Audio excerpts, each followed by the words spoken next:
Hello dear students, welcome to my YouTube channel. So friends, in today's lecture we are going to learn work, power and energy part 2. In today's lecture we will learn what is energy. In last lecture we learned what was work and today we are going to learn what is energy. So let's start. So आज हम energy को पढ़ेंगे।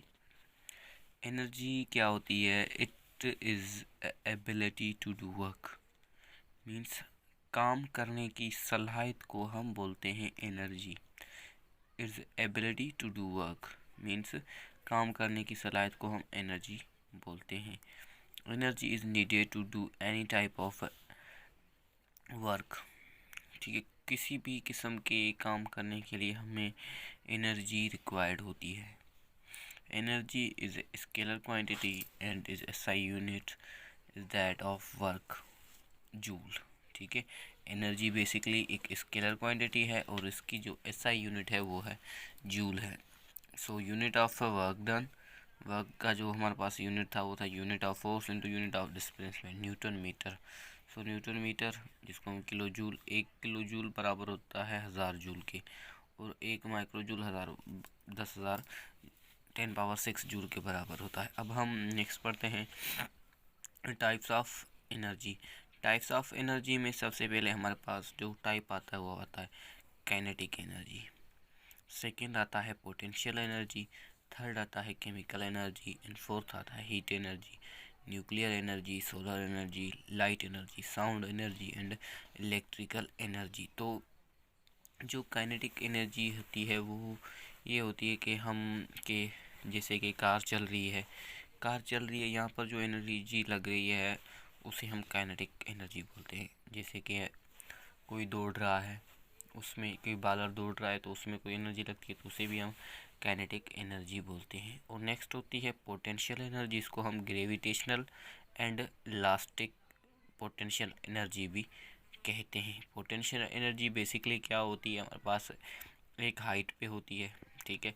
जैसे कि सेब है, सेब किसी ट्री से नीचे गिरता है तो वहाँ पे जो एनर्जी उसे यूज़ होती है वो होती है potential energy. Potential energy basically height पे होती है।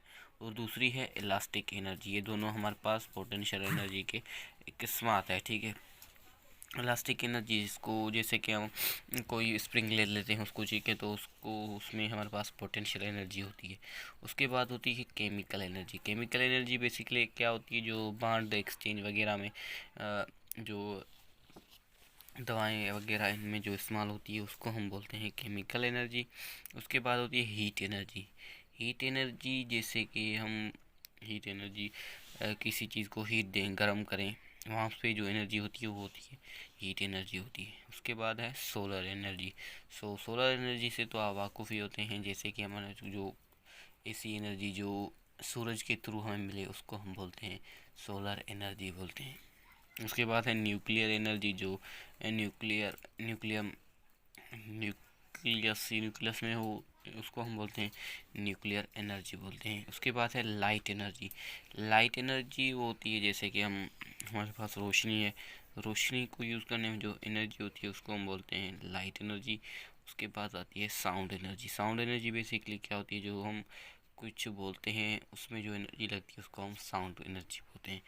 उसके बाद electrical energy. Electrical energy basically electron में होती है, जहाँ मैग्नेट किसी चीज़ को मैग्नेटाइज किया जाता है उसमें है इलेक्ट्रिकल एनर्जी बोलते हैं। उसके बाद होती है conversion of energy. Energy can be converted from one form to another form, ठीक है। एनर्जी को हम एक फॉर्म से दूसरी फॉर्म में कन्वर्ट कर सकते हैं। Conversion of energy from the law of conservation of energy. Energy can neither be created and nor be destroyed, it can only be converted from one form to another form. So law of conservation of energy क्या बोलता है कि energy को ना ही हम पैदा कर सकते हैं और ना ही उसे ख़त्म कर सकते हैं, और एनर्जी को एक शेप से दूसरे शेप में हम एक्सचेंज कर सकते हैं।